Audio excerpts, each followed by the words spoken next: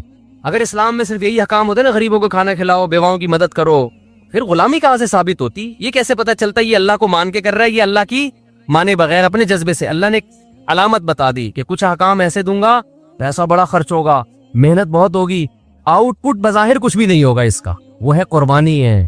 تو میں وہ مثال دے رہا تھا, قربانی ہے, حج ہے, اور بہت سارے احکام ہیں. تو میں یہی سمجھا رہا تھا کہ آپ بل گیٹس کو یہ کہیں کہ 100 دفعہ صبح پڑھا کرو لا الہ الا اللہ وحدہ لا شریک لہ لہ الملک ولہ الحمد یحیی و یمیت, کہ وہی اللہ ہے جو زندگی دیتا ہے, وہی اللہ ہے جو موت دیتا ہے.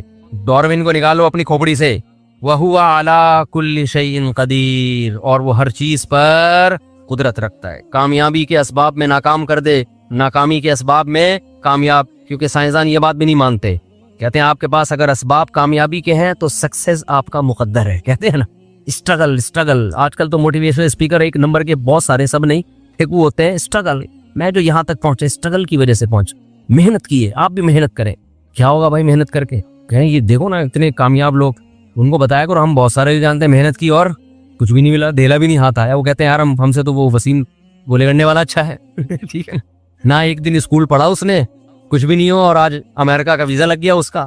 بعض دفعہ آپ نے کچھ بھی پاکستان میں تو یہ صبح شام نظر آ رہا ہے, کچھ بھی محنت نہیں کی, نمبر آپ کے 100 مل گیا, اس کا پرچہ غلطی سے اس کے نمبر ادھر چلے گئے, اس کے نمبر تو ہوتا رہتا ہے. موٹیویشن کہاں گئی؟ تیل لینے. تو آپ بل گیٹس کو بولیں کہ وَهُوَ عَلَىٰ كُلِّ شَيْءٍ قدیر, یہ 100 دفعہ صبح پڑھا کرو. بل گیٹس بہت اچھا ہے, ساری دنیا کہتی ہے, ہم بھی کہتے ہیں دنیا کے لحاظ سے بہرحال اچھا ہے, بڑے کہتے ہیں اسپتال بنائے ہیں اس نے. تو بل گیٹس, اللہ کہتا ہے نہیں اچھا نہیں. اب میں اس کو بتا رہا ہوں, اللہ کیوں نہیں مان رہا؟ اللہ کہتے ہیں اگر یہ ایمان پر مرا تو بہت اچھا ہے, ایمان کے بغیر مرا اللہ کہتے ہیں اچھا نہیں. کیوں اچھا نہیں ہے؟ اس کی وجہ یہ ہے کہ آپ بل گیٹس سے کہیں تم 100 دفعہ صبح اللہ کی اس طرح سے حمد و ثنا کرو. بل گیٹس کہے گا اس سے لوگوں کو کیا فائدہ ہوگا؟ مجھے وہ کام بتاؤ جس سے میری ذات کو کوئی فائدہ ہو, یا گوگل کا سافٹ ویئر مزید اپڈیٹ ہو جائیں, یہی ہے نا, یا کوئی اس سے میرے جراثیم مر جائیں گے, یا کووڈ دنیا سے ختم ہو جائے گا, یا کچھ نہیں مجھے روحانی سکون ملے گا, کچھ بھی ہو. ہم کہیں گے نہیں اس سے اللہ خوش ہوگا, تو وہ مان لے گا آپ کی بات؟ کہا بھائی یہ ٹائم ویسٹنگ ہے یار. بیٹھے صبح لگے میں لا الہ الا اللہ وحدہ لا شریک لہ الملک ولہ الحمد وهو علی کل شیء قدیر, لا الہ الا اللہ وحدہ لا شریک لہ لہ الملک ولہ الحمد وهو علی کل شیء قدیر 100 دفعہ. ہمارے نبی نے کیا فرمایا؟ جو یہ تسبیح صبح 100 دفعہ پڑھے گا, اتنی نیکیاں اپنے اعمال میں جمع کرے گا کہ اس سے زیادہ نیکیاں اس دن وہی کر سکتا ہے جو اس سے بھی زیادہ دفعہ پڑھ لے. کیوں؟ اس میں آپ اپنے آپ کو بنانے والے کا غلام شو کر رہے ہو, اور اپنی زبان سے اس کی وہ تعریفیں کر رہے ہو کہ دنیا میں کسی کے پاس ان تعریفوں کا ٹائم نہیں ہے. دنیا میں آپ کو عمران خان کی تعریفیں کرنے والے بھی ملیں گے, اور دنیا میں آپ کو مسلم لیگ کی تعریف کرنے والے بھی ملیں گے, دنیا میں آپ کو سائنسدانوں کی تعریف کرنے والے بھی ملیں گے, دنیا میں آپ کو فنکاروں اداکاروں کی تعریف کرنے والے بھی ملیں گے, دنیا میں آپ کو گلوکاروں کی آوازوں کی تعریف کرنے والے ملیں گے, دنیا میں آپ کو کھلاڑیوں کی تعریف کرنے والے ملیں گے, کیا کھیلتا ہے یار, کیا آخری بال پہ چھکے مارتا ہے. دنیا میں آپ کو باڈی بلڈروں کی تعریف کرنے والے بھی ملیں گے, یار کیا خوبصورت اسپیڈ بریکر بنائے ہوئے ہیں اس نے اپنی باڈی میں, ہیں بھائی. اور دنیا میں آپ کو فزیکل جو فٹنس کا بڑا خیال کرتے ہیں اور بڑے فٹ ہو جاتے ہیں, ان کا بھی یار اس کی تو کمر ہی مارکیٹ سے کیا ہو گئی ہے, شارٹ ہو گئی ہے. ایک صاحب اتنی کمر پتلی کرنے میں لگے ہوئے, میں نے کہا یار ناڑا باندھنے کی جگہ چھوڑ دینا, اتنی ٹینشن نہ لو کہ پتہ چلا ناڑا باندھنے کی جگہ ہی نہیں مل رہی, زاربند باندھنے کی جگہ ہی نہیں مل رہی. تو ہر آدمی پر نا ایک خبت سوار ہو جاتا ہے. میں تو دیکھا ہے ہمارے یہاں نا, ہر آدمی پہ جو باڈی بلڈر بن رہا ہے تو ایک صاحب کو میں نے دیکھا 3 گھنٹے جم میں نا ٹنٹ پیل رہے ہیں, اور ایسے میں نے کہا بس کیوں کر رہے ہو یار, یہ جسم بنانا تو کوئی کام نہیں ہوا نا, بنایا جاتا ہے صحت اچھی ہو جائے, آگے کام تو کوئی اور ہے. یہی اسی کو کام بنا لیا, اسی کو کیا بنا لیا, کام بنا لیا. تو خیر وہ تو ایک الگ ٹاپک ہے. تو ہر ایک کی تعریف ہو رہی ہے, اللہ کی تعریف کرنے والے مارکیٹ میں کیا ہیں, شارٹ ہے, وہ نہیں ہے, دل ہی نہیں لگتا.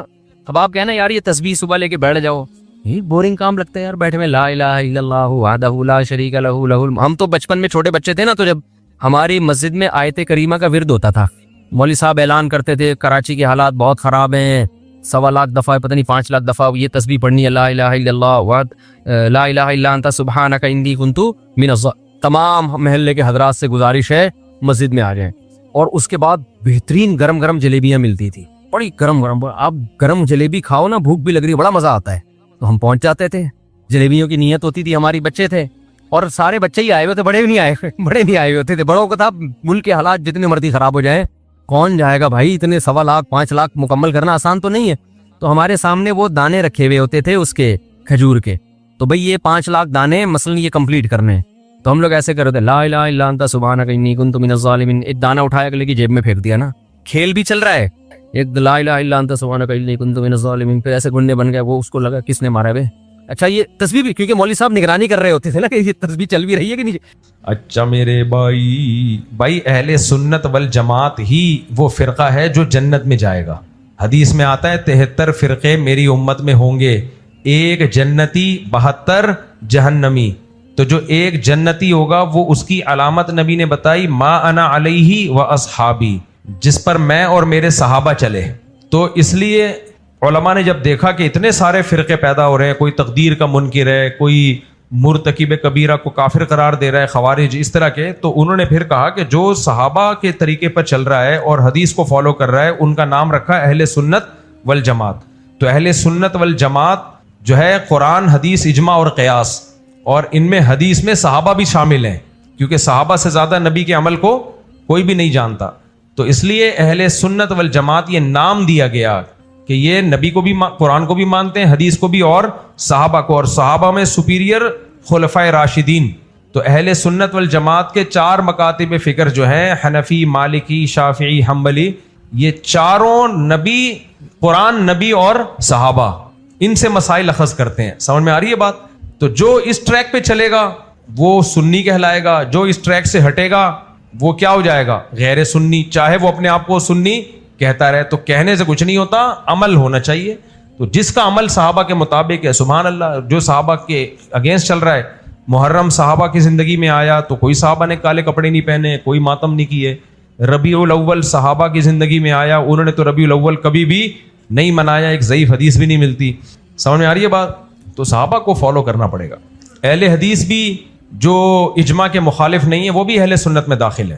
ہاں, ہمارا ان سے اختلاف یہ ہے کہ آپ جس ٹریک پہ لوگوں کو لے کے چل رہے ہیں, اس سے فرقواریت بڑھے گی, تو اس منہج میں اختلاف ہے, لیکن بنیاد ان کی بھی وہی ہے جو چاروں ائمہ کی بنیاد ہے, قرآن, حدیث اور صحابہ. ہاں, پریکٹیکلی وہ اس میں گڑبڑ کرتے ہیں, تو اس لیے ہم ان کو کہتے ہیں صحابہ تو 3 طلاق کو 3 کہتے تھے, تم 3 کو 1 کس خوشی میں کہتے ہو؟ ایک صحابی دکھا دو, کوئی ضعیف حدیث بھی نہیں ملتی کسی ایک صحابی نے بھی 3 طلاق کو 1 کہا ہو.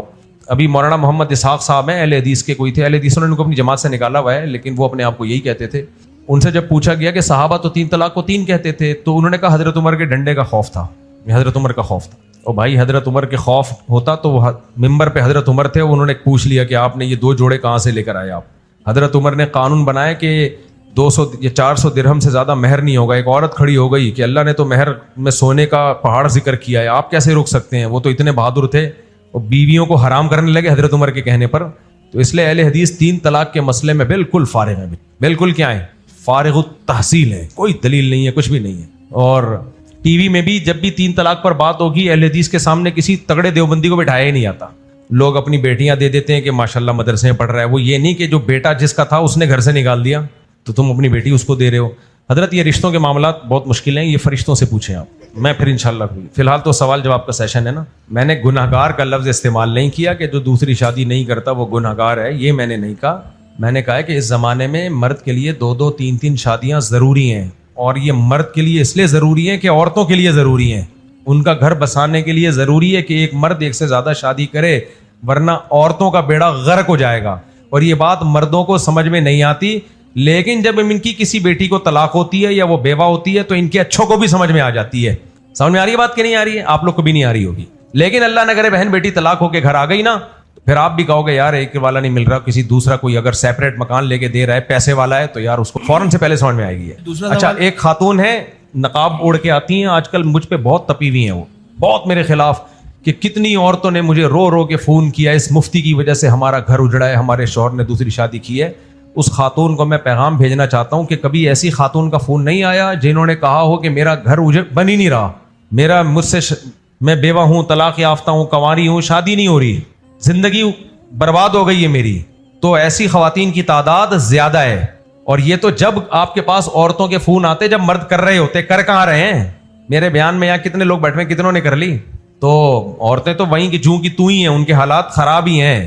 تم خدا کی قسم شادی دفتر کھول کے بیٹھ جاؤ, پھر تم دیکھو کہ حالات کیا ہیں خواتین کے, تم خون کے آنسو روگے, خون کے آنسو. تمہارا دل کرے گا اپنا سر دیواروں سے جا کے مارو جو گھروں میں عورتوں کے حالات ہیں. اس لیے ہیجڑے مت بنو, مرد اور ہیجڑے میں کوئی فرق نہیں ہے. عورت سے محبت کرو, کھلاؤ پلاؤ, بہت محبت کرو, کرنا وہ ہے جو اللہ رسول نے حکم دیا ہے. ایک شادی مسلمانوں کا کلچر کبھی بھی نہیں تھا, یہ ہندوؤں میں رہ کے ہم نے سیکھا ہے. اللہ نے مردوں کی عیاشی کے لیے تھوڑی اس کو حکم دیا کہ 4 شادیاں کرو. اللہ کو پتا تھا کہ عورت پیدا ہوگی, مرد بھی پیدا ہوں گے, اگر یہ 2-2, 3-3 نہیں کریں گے, اتنی عورتوں کے لیے نکاح کے قابل مرد ہی نہیں ہے. اسلام نے ایسے تھوڑی ایویں حکم دے دیا, ایک بیٹھے بیٹھے بس ایک آرڈر لگا دیا کہ جی یہ کرو. ایسا نہیں ہوتا اسلام. یہ اسلام ہے, یہ اللہ کا دین ہے, یہ کسی مولوی کا بنایا ہوا, کسی مذہبی پنڈت کا بنایا ہوا دین نہیں ہے. یہ نبی نے 9 شادیاں ایک ٹائم پہ رکھی ہیں, جبکہ گھر میں فاقے چل رہے ہیں, 40 دن چولہا نہیں جلتا, اور 9 بیویاں رکھی ہوئی ہیں. اور قرآن کہہ رہا ہے تمہارے لیے پیغمبر کی زندگی میں نمونہ ہے, ہر چیز میں نمونہ ہے. نبی نے تہجد پڑھی, ہمارے لیے تہجد سنت. نبی نے عاشورہ کا روزہ رکھا, ہمارے لیے عاشورہ کا روزہ سنت. نبی نے 9 شادیاں کی, تو 9 زیادہ بیویاں رکھنا بھی, ہمیں 4 سے زیادہ کی اجازت نہیں ہے, زیادہ بیویاں رکھنا بھی نبی کا طریقہ ہے. ہاں, خواتین یہ کہتی ہیں پہلے تہجد والی سنت تو زندہ کر لو, ساری 4 شادیوں میں ساری سنتیں آ رہی ہیں, پہلے تہجد والی تو کر لو. تو ان خاتون کو یہ کہا جائے گا, سمجھیں گی نہیں لیکن آپ ٹرائی کریں, ان کو یوں سمجھائیں اتنا اہم ٹاپک چل رہا ہے, اتنا اگریسو, لوگ ہو گئے ابھی جذبات میں آ گئے ہیں لوگ, اور ایک دم بلڈ سرکولیشن بڑھ گیا, بی پی ہائی ہو گیا لوگوں کا, اور آپ نے بیچ میں سارا ٹیمپو توڑ دیا لوگوں کا. یار آپ کو موقع دوں گا, پہلے اپنی بات کمپلیٹ کریں. خواتین یہ کہتی ہیں پہلے تہجد والی سنت زندہ کر لی, یہ کہتی ہیں نا. دیکھو شریعت کے احکام 2 طرح کے ہوتے ہیں, بلکہ 3 طرح کے ہوتے ہیں. اس کو پکڑو ذرا, آج میں تمیز سے سمجھا ہی دوں, آج میں سمجھا کے چھوڑوں گا. 3 طرح کے شریعت نے ہمیں احکام دیے. ایک کو کہا جاتا ہے خالص عبادت, جیسے نماز ہے, روزہ ہے, زکوٰۃ ہے, حج ہے, یہ خالصتاً کیا ہے؟ عبادت. دوسرا ہوتا ہے خالصتاً معاملات, وہ بھی شریعت کا حکم ہے, جیسے تجارت ہے, تجارت کے حکام حدیثوں میں بھی ہیں, فقہ کی کتابوں میں بھی ہیں. اجارہ ہے کہ رینٹ پہ کوئی چیز دینا, کتاب الاجارہ کے نام سے فقہ میں باب ہوتا ہے. اجارہ کے احکامات ہوتے ہیں, شریعت میں بھی ہے. اجارے کی مثالیں قرآن میں بھی ہمیں ملتی ہیں. ان کو کیا کہا جاتا ہے؟ خالصتاً معاملات. میاں بیوی کے معاملات ہیں, ایک دوسرے کے حقوق ادا کرنے ہیں, یہ بھی کیا ہے؟ معاملات. سمجھ میں آ رہی ہے بات؟ تیسری چیز ہوتی ہے عبادت بھی ہے, معاملہ بھی ہے, دونوں کا مجموعہ ہے. اس کو فقہ کی اصطلاح میں کہتے ہیں من وجہن عبادت ہے اور من وجہن معاملہ. یعنی اس رخ سے دیکھو گے تو لگے گا کہ یہ 2 بندوں کے درمیان ایک معاملہ ہے, اس کا عبادت سے تعلق نہیں ہے. اس رخ سے دیکھو گے تو لگے گا کہ یہ 2 بندوں کے درمیان عبادت کا ایک معاملہ ہے, یعنی اللہ کی عبادت ہو رہی ہے معاملہ کر کے. آئی بات سمجھ میں؟ اب سمجھو بات. آپ کی بیوی نے آپ سے کہا کہ نبی کریم صلی اللہ علیہ وسلم گھر میں جب آتے تھے مسکراتے چہرے کے ساتھ آتے تھے, یہ نبی کی سنت ہے. آپ جواب میں بیگم سے کہیں تم تہجد والی سنت تم نے پڑھ لی ہے, جو مجھے تم نبی کی بیوی اپنی زوجہ کے ساتھ خوش اخلاقی والی سنتیں سکھا رہی ہو. نبی تو تہجد بھی پڑھتے تھے نا, لہذا میں تو چنگیز خان کی طرح ہی آؤں گا اور ہلاکو خان کی طرح واپس جاؤں گا. مجھ سے اچھے اخلاق کی امید نہیں رکھنا. پہلے حدیثوں پہ خود تو عمل کرو, تہجد تو پڑھو. تم خود تو تہجد پڑھتی نہیں ہو, اور مجھے سنا رہی ہو کہ نبی جب گھر میں آتے تھے مسکراتے چہرے کے ساتھ اور گھر سے جاتے تھے. تو یہ دلیل صحیح ہوگی؟ نہیں ہوگی. اس لیے تہجد خالصتاً عبادت ہے. پوری قوم بھی چھوڑ دینا نقصان نہیں ہے. معاملات جو ہے نا, معاملات, اسلام نے جو معاملات کا حکم دیا ہے اس کو چھوڑیں گے, اس کا فوراً سائیڈ افیکٹ ظاہر ہونا شروع ہو جاتے ہیں اور سنگین نتائج نکلتے ہیں. گھر میں مسکراتے چہرے کے ساتھ داخل ہونا بھی سنت, لیکن یہ سنت چھوڑو گے تو گھر کا ماحول خراب ہونا شروع, طلاقیں, ڈپریشن, اسٹریس, تکبر. کیونکہ یہ 2 بندوں کے درمیان کیا ہے بھائی؟ اچھے اخلاق سے ملنا یہ 2 بندوں کے درمیان عبادت نہیں ہے, کیا ہے؟ معاملہ ہے. معاملات کا جو دین ہے اس کو چھوڑنے کے سائیڈ افیکٹ فوراً آنا شروع ہوتے ہیں. عبادت کو چھوڑنے کے سائیڈ افیکٹ فوراً نہیں آتے, آخرت میں آئیں گے, اور توبہ کا آپشن بھی موجود ہے آپ کے پاس. معاملات خراب ہوں گے, توبہ قبول تو ہوگی, لیکن جو اس کے سائیڈ افیکٹ ہونے تھے وہ ریورسیبل نہیں ہے. اور آسان مثال دیتا ہوں, بہترین مثال. تاجر بننا فرض ہے یا سنت ہے؟ سنت ہے, نبی کی سنت ہے. تجارت کیا خیال ہے؟ ملازمت اور تجارت میں آپ کے پاس آپشن ہو, دونوں میں پیسہ مل رہا ہو, تو شریعت ترجیح کس کو دیتی ہے؟ تجارت. تاجر بننا سنت ہے, فرض نہیں ہے. جتنے ملک میں تاجر ہیں وہ یہ کہتے ہیں چونکہ یہ سنت ہے, اب ہم کون سا تہجد کی سنت پوری کر رہے ہیں, لہذا تجارت کی سنت ہم چھوڑ دیتے ہیں, اور سارے اسٹرائک کر کے بیٹھ جائیں, 1 ہفتہ بھی ملک نہیں چلے گا, سب کا بیڑا غرق ہو جائے گا. ہم کہیں گے کمبختوں, تم نے تجارت کو سنت سمجھ کے چھوڑ دیا, اس کا نقصان یہ ہو رہا ہے کہ ہمیں تو نہ روٹی مل رہی ہے نہ دال مل رہی ہے. سارے تاجر ہڑتال کر کے بیٹھے ہوئے, حتیٰ کہ تھوڑے دنوں میں خود تاجر بھی بھوک سے مرنا شروع ہو جائیں گے. اس سے پتہ چلتا ہے کہ عبادات کا دین اگر پوری امت بھی چھوڑ دے صرف عبادت کا نقصان ہے. معاملات کا دین اگر پوری امت چھوڑ دے پروگرام اسی وقت بڑھ جائے گا. نکاح عبادت نہیں ہے, فی نفسی معاملہ ہے.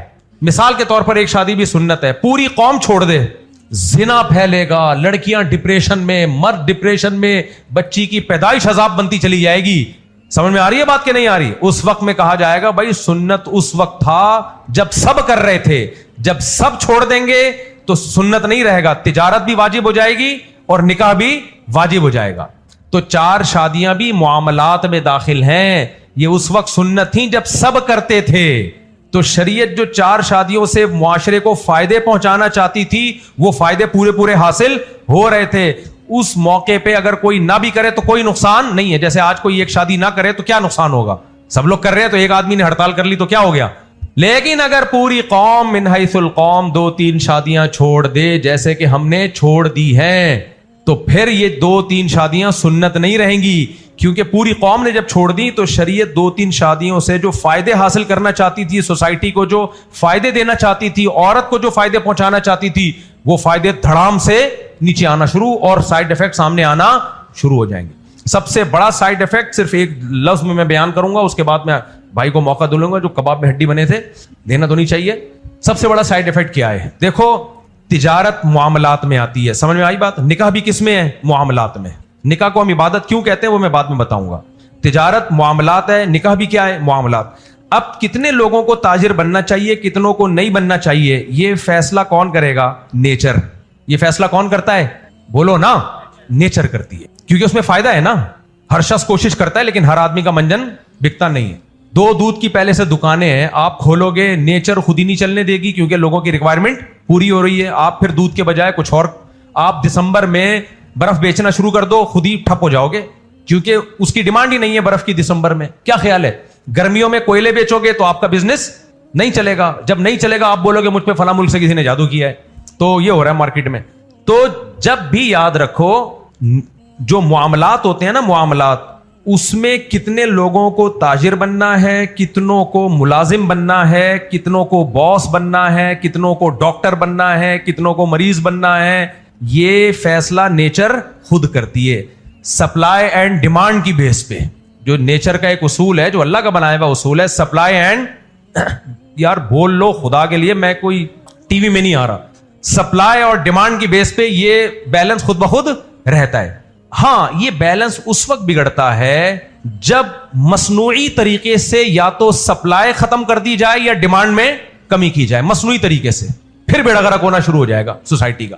مثال کے طور پر آم کا آج کل بزنس ہے, دے دنا دن آم کے جو تاجر ہے کروڑپتی بن رہے ہیں. کیوں بن رہے ہیں؟ اللہ نے آم کی محبت ہر مسلمان کے دل میں رکھی. یہ جو آج میرے ہاتھ پہ پلستر دیکھ رہے ہیں, یہ آم کی محبت میں قربانی دی ہے. تبلیغ والے کل آم کی پیٹی لے کر آئے, اتنے میٹھے آم میں کھائے جا رہا ہوں, بہت تیز چھری سے میں نے ایک چھلکا یوں اتارا تو کڑک کر کے یہاں لگا. تو یہ قربانی آپ کے سامنے. سمجھ میں آ رہی ہے بات؟ تو آم, اب کوئی شخص بے وقوف بنائے آم میں ایکچولی شوگر ہوتی ہے اور آم نہیں کھانا. بھائی زیادہ تو نہیں کھانا چاہیے شوگر والی کوئی بھی چیز, لیکن شوگر کے جو مریض نہیں ہیں ان کو بھی منع کیا جائے, اور اس سے بیڑا کس کا غرق ہو جائے گا؟ عام کے تاجروں کا. جو نیچرل سوسائٹی میں عام کی ایک طلب ہے, وہ ڈیمانڈ نیچرلی ختم نہیں ہو رہی, پروپیگنڈے سے ختم ہو رہی ہے. عام کے درختوں کی ویلیو بھی گرے گی, عام کے بزنس میں فائدہ نہیں رہے گا, کروڑوں اربوں روپے کی مالیت کا لوگوں کو نقصان. لیکن اس کو نیچر پہ چھوڑ دیتے, جس چیز کی طلب زیادہ ہے خود بخود اس کی ڈیمانڈ بڑھے گی, ویلیو بھی اس کی بڑھے گی. سمجھ میں آ رہی ہے بات کہ نہیں آ رہی ہے؟ اب سمجھو بات کو. آپ کہو گے کافی دیر سے یہی کہہ رہے ہو لیکن سمجھا نہیں رہے. تو تجارت میں لوگوں کو نفع نظر آتا ہے جب تک مصنوعی پروپیگنڈا کر کے تجارت سے روک نہ دیں. کسی علاقے میں بزرگ پیدا ہو گئے, انہوں نے کہا تجارت تو بہت بری چیز ہے, ملازمت کرو اس میں. جب تم کسی باس کے سامنے ملازمت کر کے رہو گے تو اس سے تمہارے اندر تواضع پیدا ہوگی, تواضع سے یہ ہوگا, تواضع سے یہ ہوگا, وغیرہ وغیرہ, لگی بندی تنخواہ ملے گی. ہوتے ہوتے ہوتے ہوتے مصنوعی طریقے سے پروپیگنڈا کر کے تجارت کی ویلیو ختم کی. نتیجہ اینڈ میں ہوگا آپ کا ملک اکنامکلی دھڑام سے نیچے آنا شروع ہو جائے گا. حکومت سر جوڑ کے بیٹھے گی, نئے نئے پیکج نکالے گی, بھائی تجارت کرو, ہم تمہیں اتنا قرضہ دیں گے تاجروں کو, بزنس تو کرو. لیکن تاجروں نے کسی مولوی کا بیان سنا ہوا ہے, نہیں نہیں نہیں, تجارت کرنے والا جہنم میں جائے گا. اب جو تجارت کی ڈیمانڈ کم ہو رہی ہے یہ نیچرلی نہیں ہے, یہ پروپیگنڈے کی بیس پہ ہے, اور نیچر پروپیگنڈے سے متاثر بولو نہیں ہوتی. مثال کے طور پر یہ جملہ یاد رہے گا, نیچر پروپیگنڈے سے متاثر نہیں ہوتی. اس کو سمجھانے کے لیے ایک اور مثال دیتا ہوں. دیکھو, ایک غریب آدمی نے گھر بنایا نشیبی جگہ پہ جہاں برساتی پانی آ کے کھڑا ہوتا ہے, جہاں برساتی پانی آ کے کھڑا ہو جاتا ہے. کسی مذہبی آدمی نے کہا جو اس جگہ پہ گھر بنائے گا وہ جنت میں جائے گا, اللہ بڑا غفور رحیم ہے, تیرے جیسے غریب کے ساتھ اللہ برا معاملہ نہیں کرے گا. بارش میں اللہ تیرے گھر کو تباہ نہیں کرے گا کیونکہ تو غریب ہے, تو تہجد پڑھتا ہے, تو حج کر کے آیا ہے, تو بہت نیک آدمی ہے, تیرا گھر تباہ نہیں ہوگا. بارش کو یہ تقریر سمجھ میں آئے گی؟ بارش جب برسے گی تو نشیبی جگہ پہ جائے گی. پانی کا کام ہے ہمیشہ اوپر سے نیچے جانا. بارش برسے گی اپنے حساب سے, وہ یہ نہیں دیکھے گی کہ اس غریب کا گھر تباہ ہو رہا ہے یا امیر کا گھر تباہ ہو رہا ہے. بارش کی صحت پہ اس سے کوئی فرق نہیں پڑتا. قدرت کا ایک نظام ہے, جتنا پانی برسنا ہے برس کے رہے گا. میں اور آپ پہلے سے انتظام کرتے ہیں کہ بھائی یہاں پانی جمع ہوگا, یہاں نہیں, ادھر جاؤ, ادھر رہے, ادھر گٹر کا ڈھکن کھلا ہوگا. نیچرل ہے, کراچی میں سب چیزیں کیا ہیں؟ نیچرل ہیں. تو ہم خود اپنی کیئر کرتے ہیں. اب سمجھو بات کو, جیسے تجارت کی محبت جب